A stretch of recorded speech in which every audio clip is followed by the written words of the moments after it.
विलक्षण प्रभु का प्रादुर्भाव हो रहा है। इसलिए तिथि कौन सी है? बोले नवमी। और दिन कौन है? मंगलवार। ठाकुर जी प्रकट हुए मंगलवार के दिन।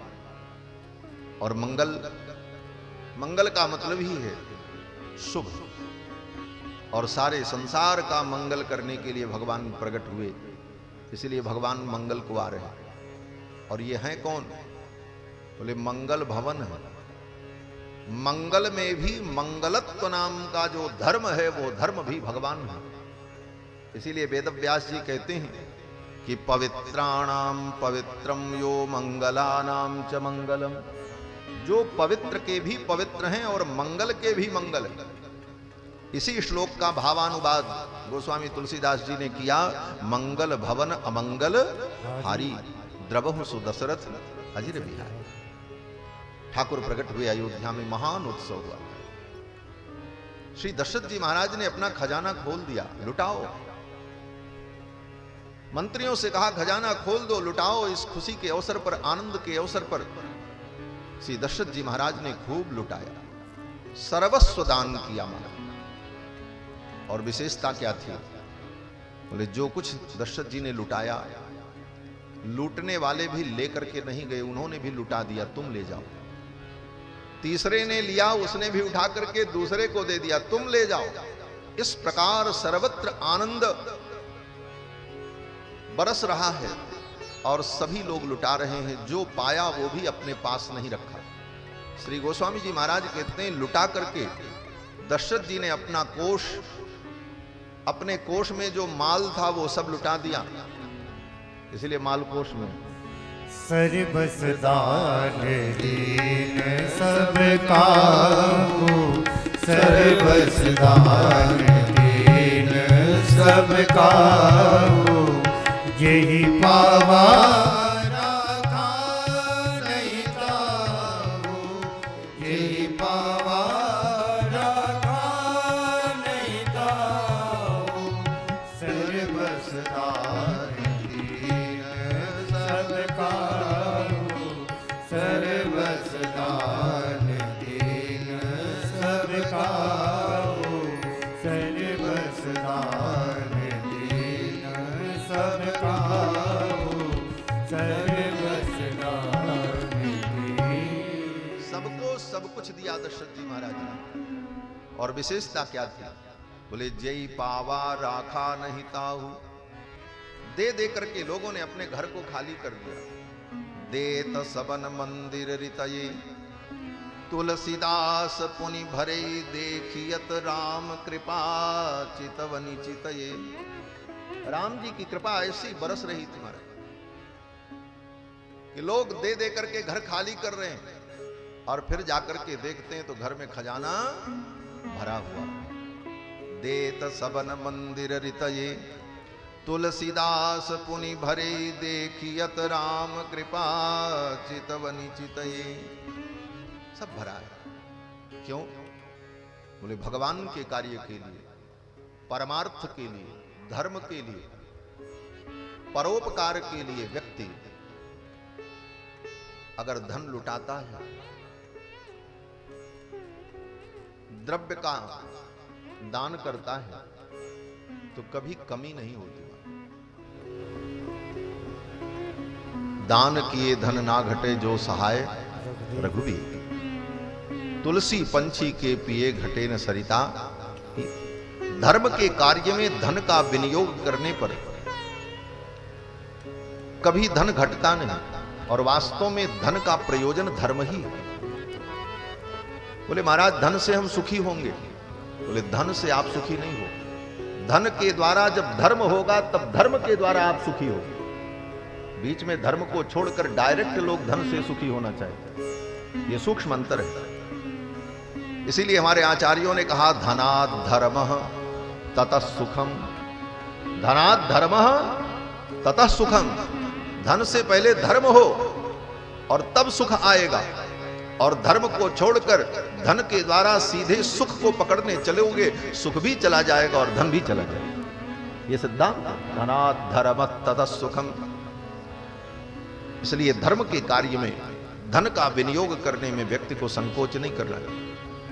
कितने लोग कहते हैं महाराज हम तो चाहते हैं कि खर्चा करें लेकिन भगवान दे तब न करें।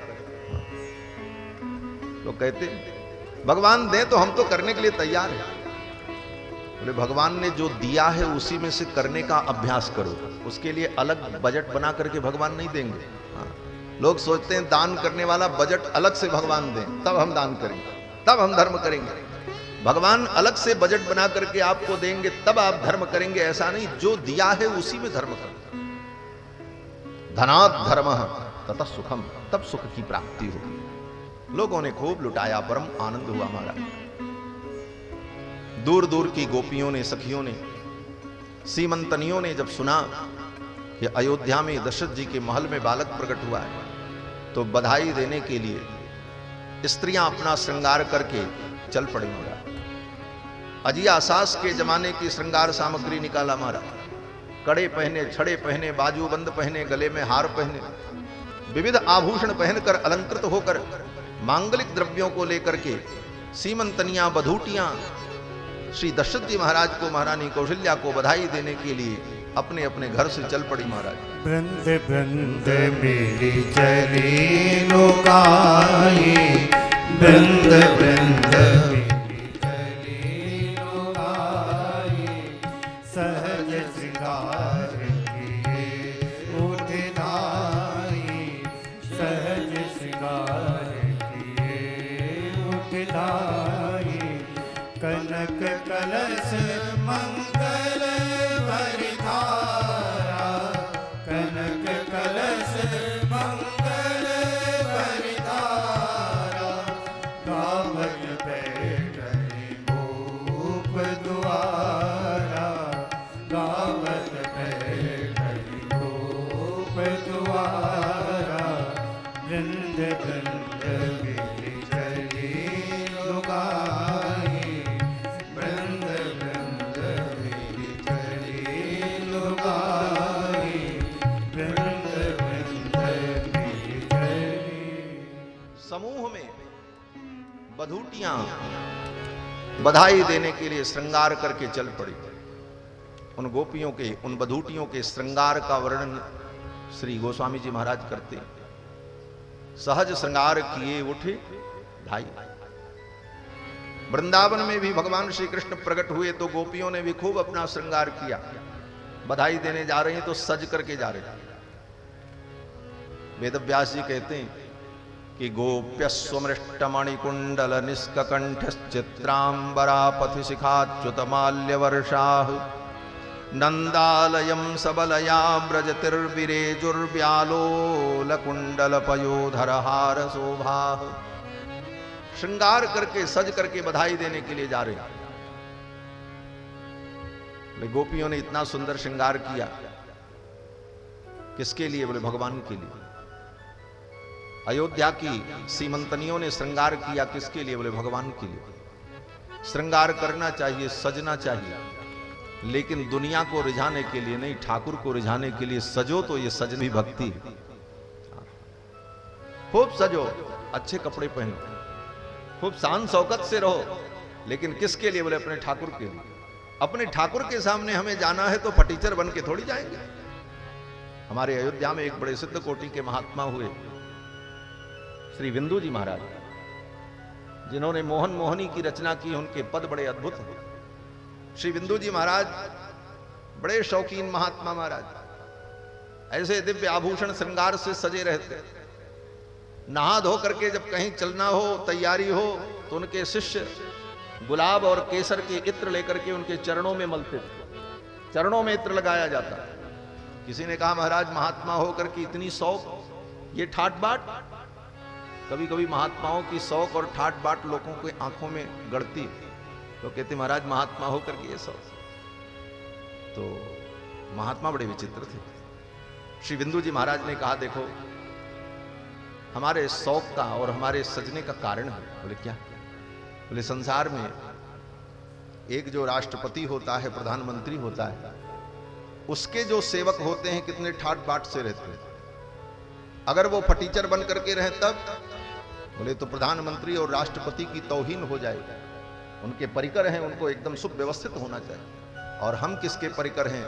हम तो अखिल कोटि ब्रह्मांड नायक लक्ष्मीपति परमात्मा के दास हैं। अगर हम फटीचर बन करके घूमें तो मेरे प्रभु का ही अपमान है।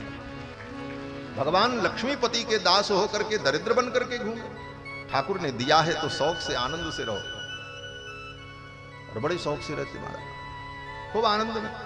तो सज करके बधूटियां चल पड़ी श्रृंगार करके बधाई देने के लिए, और दशरथ जी के द्वार पर जाकर बधाई देती। आज एक बधाई का आनंद हम सभी लोग लें।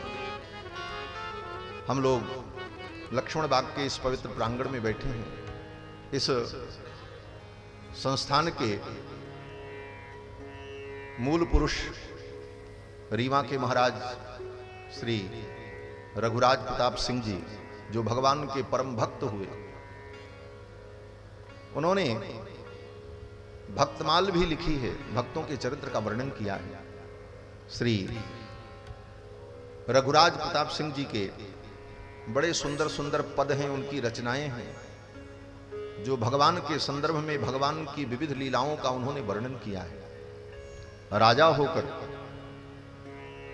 समस्त सुख सुविधाओं में रहकर अपने मन को, चित्त को भगवान के चरणों में लगाया, और उनकी जो वाणी प्रकट हुई, जब तक हृदय में भाव न हो तब तक वाणी और कविता में रस नहीं होता। कविता लिखकर, काव्य लिखकर हम दुनिया में कवि बन जाएं और हमें प्रसिद्धि मिले, इस भावना से जो काव्य की रचना करता है उसके काव्य में कोई रस नहीं होता। एसी में बैठकर चाय की चुस्कियां लेकर के काव्य की रचना करने वालों के काव्य में कोई रस नहीं होता। लेकिन जब हृदय के उद्गार प्रकट होते हैं, भले उसमें शब्दों का सौष्ठव न हो, लेकिन उसमें जो रस होता है वह रस हृदय को छू लेता है, क्योंकि वो हृदय से निकलता है। और श्री रघुराज प्रताप सिंह जी के पद ऐसे अद्भुत हैं महाराज, भावपूर्ण, हमारी अयोध्या में मंदिरों में गाए जाते हैं।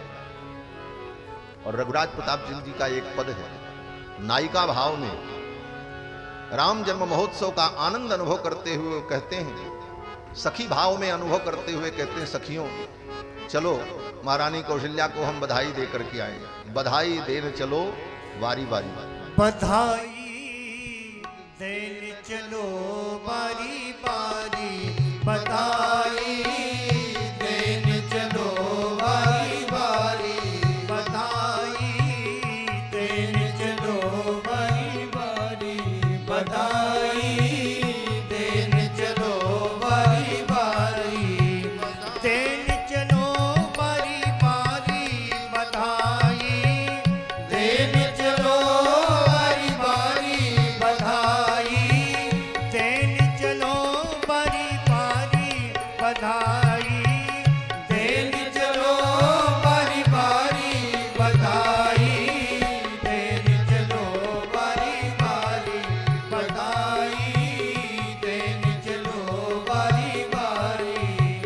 कौशल्या के कई सुमित्रा, कौशल्या के कई सुमित्रा, कौशल्या के कई सुमित्रा, कौशल्या के कई सुमित्रा, जन्मायो सुत चारी, बधाई जन्मायो सुत चारी, बधाई देने चलो बारी बारी, बधाई देने चलो बारी बारी, बधाई देने चलो बारी बारी, बधाई देने चलो बारी बारी।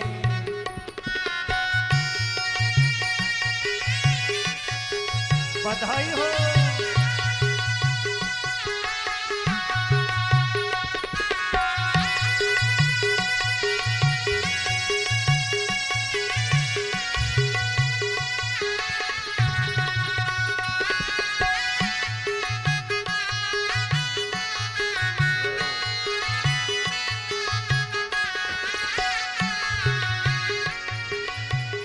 अस अवसर फिर बहुर न पइयो, अस अवसर फिर बहुर न पइयो, अस अवसर फिर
रघुराज निरख लालन मुख, श्री रघुराज निरख लालन मुख, श्री रघुराज निरख लालन मुख, श्री रघुराज निरख लालन मुख, निरख लालन मुख, निरख लालन मुख, निरख लालन मुख, निरख लालन मुख, श्री रघुराज निरख लालन मुख, श्री रघुराज निरख लालन मुख, पुलि पुलि ले बलिहारी बधाई, पुलि पुलि ले बलिहारी बधाई, देन चलो बारी बारी बधाई, देन चलो बारी बारी बधाई देन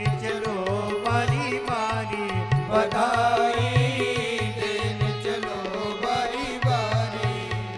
श्री रघुराज निरख लालन मुख, श्री रघुराज निरख लालन मुख, निरख लालन मुख, निरख लालन मुख, निरख लालन मुख, निरख लालन मुख, श्री रघुराज निरख लालन मुख, श्री रघुराज निरख लालन मुख, पुलि पुलि ले बलिहारी बधाई, पुनि पुनि ले बलिहारी बधाई, देन चलो बारी बारी बधाई, देन चलो बारी बारी बधाई, देन चलो बारी बारी बधाई, देन चलो बारी बारी बधाई, देन चलो बारी बारी, देन चलो बारी, देन चलो बारी बारी। बोलो श्री राम लला सरकार की जय। चारों भैयन की जय। जय जय सीताराम।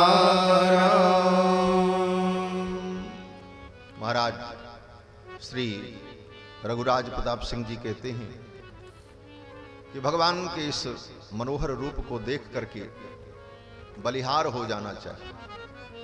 भगवान के स्वरूप को देखकर जिसने अपना सर्वस्व इनके चरणों में अर्पण नहीं किया उसका जीवन व्यर्थ है। बड़े भाव से गाया। कई दिनों तक राम जी का जन्म महोत्सव अयोध्या में चलता रहा। श्री गोस्वामी जी महाराज कहते हैं कि सूर्य भगवान जा रहे थे, देखा मेरे कुल में परब्रह्म परमात्मा सच्चिदानंद प्रकट है, तो मैं भी इस उत्सव का दर्शन करूं। भगवान सूर्य रुक गए और उत्सव का दर्शन करने लगे और उत्सव में इतने मगन हो गए कि भूल गए आगे बढ़ना और 1 महीने तक सूर्य भगवान रुके रहे, आगे बढ़े ही नहीं। गोस्वामी तुलसीदास जी महाराज कहते हैं कि मास दिवस कर दिवस भा मरम न जाना कोय, रथ समेत रवि था के वो निशा कवन विधि होय। 1 महीने के बराबर दिन हो गया, मास दिवस कर दिवस भा मरम न जाना कोय। सूर्य भगवान रुके रहे।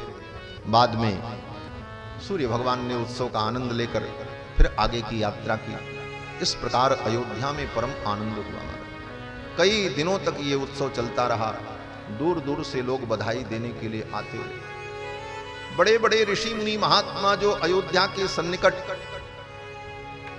जंगल में समाधि लगा करके बैठे थे, उनकी समाधि छूट गई। महाराज समाधि छूट गई तो अपने बगल वाले महात्मा से पूछा, भाई हमने 1000 वर्ष की समाधि का संकल्प किया था, ये बीच में ही समाधि क्यों छूट गई? तो जो बूढ़े महात्मा थे, वृद्ध महात्मा थे, उन महात्माओं ने कहा समाधि का फल क्या है? बोले समाधि का फल है परमात्मा का दर्शन। उन महात्माओं ने कहा समाधि का फल अयोध्या में प्रकट हो चुका है, इसलिए अब समाधि की जरूरत नहीं है, अब तो चल करके दर्शन करो। समाधि में जिस परमात्मा का दर्शन योगी लोग करते हैं, योग हृदयान गम्यम वंदे विष्णुम भवभयहरम सर्वलोकैकनाथम, वे भगवान जब अयोध्या में प्रकट हो गए तो अब समाधि लगाने की क्या जरूरत है? अब तो अयोध्या में चल करके रघुनाथ जी का दर्शन करो। बड़े बड़े ऋषि मुनि, अमलात्मा, महात्मा, विमलात्मा लोग अयोध्या की ओर चल पड़े। भगवान शंकर कैलाश से अपने गणों को लेकर अयोध्या आकर के राम जी के बाल रूप का दर्शन करते हैं, आनंद विभोर होते हैं। भगवान शंकर कहते हैं कि मैं भी राम जी के जन्म महोत्सव में अयोध्या गया और जो आनंद मिला, बताओ कितना आनंद मिला। तो भगवान शंकर कहते हैं उसका वर्णन कोई नहीं कर सकता। वह सुख संपत्ति समय समाजा, वही सुख संपत्ति समय समाजा, कहीं न सकई सारद रही राजा। वही सुख संपत्ति समय समाजा, कहीं न सकई सारद रही राजा। कहीं न सकई सारद रही राजा, कहीं न सकई सारद रही राजा। वह सुख संपत्ति समय समाजा, वह सुख उस समय की अयोध्या की संपदा और वहां का समाज, उसका वर्णन सरस्वती भी नहीं कर सकती, भगवान शेष भी नहीं कर सकते। परम आनंद हुआ अयोध्या में। दशरथ जी महाराज ने खूब दिल खोल करके लुटाया। वाल्मीकि जी लिखते हैं कि प्रदेयाश्च ददौ राजा सूत मागध वंदिनाम। राजा दशरथ ने सूत मागध बंदी जनों को खूब दिया। ब्राह्मणेभ्यो ददौ वित्तम गोधनानि सहस्रशः। ब्राह्मणों को हजार हजार गाय का दान किया, स्वर्ण मुद्राओं का दान किया। और इस प्रकार राम जी का जन्म महोत्सव मनाया गया। और देखो, जिस दिन राम जी का जन्म महोत्सव मनाया जाता है उस दिन 68 करोड़ तीर्थ वहां पर आ जाते हैं। अयोध्या में राम जी का जन्म महोत्सव हो तो अयोध्या में ब्रह्मांड के 68 करोड़ तीर्थ उस दिन अयोध्या में उपस्थित रहते हैं। उस दिन जो अयोध्या में जाकर के सरयू में डुबकी लगा ले, उसको 68 करोड़ तीर्थ में स्नान करने का फल एक ही दिन में प्राप्त हो जाता है, एक ही दिन में प्राप्त हो जाता। और दूसरा भाव, कहीं भी कोई हो और भाव से राम जी की कथा में जन्म महोत्सव मनावे और जन्म महोत्सव का आनंद ले, तो वहां भी 68 करोड़ तीर्थ उपस्थित हो जाते हैं। आज इस लक्ष्मण बाग के प्रांगण में 68 करोड़ तीर्थ उपस्थित हैं, क्योंकि भगवान का जन्म महोत्सव हम सभी लोग मना रहे हैं। श्री गोस्वामी जी महाराज कहते हैं, यही दिन राम जन्म श्रुति गावई। यही दिन राम जन्म श्रुति गावई।